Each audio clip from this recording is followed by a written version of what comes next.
Okay, I'm showing you how to make a quick pasta salad, and it's cold. So it's about a half a pound of feta cheese on there, a green pepper, and a box of cooked pasta.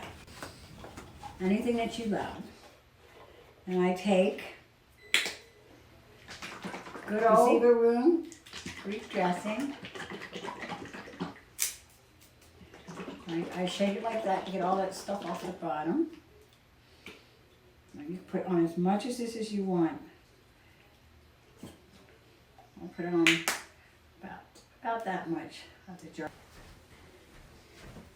Okay, so you mix it all around. I'm going to put it in the refrigerator.